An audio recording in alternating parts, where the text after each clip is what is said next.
Hello, we're excited to show you our native speech capabilities.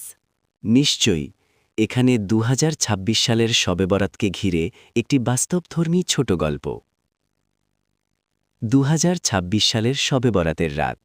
শহরের কোলাহল ধীরে ধীরে নীরবতায় ঢেকে যাচ্ছে।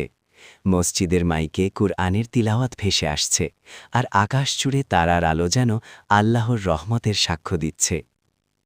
রাশেদ সেদিন অনেক দিন পর নামাজে দাঁড়াল। বছরের ব্যস্ততা, ভুল আর অবহেলা তার বুক ভারী করে রেখেছিল। সেজদায় মাথা রাখতেই চোখ বেয়ে অশ্রু গড়িয়ে পড়ল।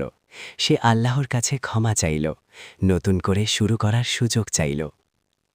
নামাজ শেষে বাইরে এসে দেখল তার বৃদ্ধ বাবা চুপচাপ দোয়া করছেন। রাশেদ বুঝে গেল, এই রাত শুধু গুনামাফের নয়, সম্পর্ক ঠিক করারও। সে বাবার হাত ধরল।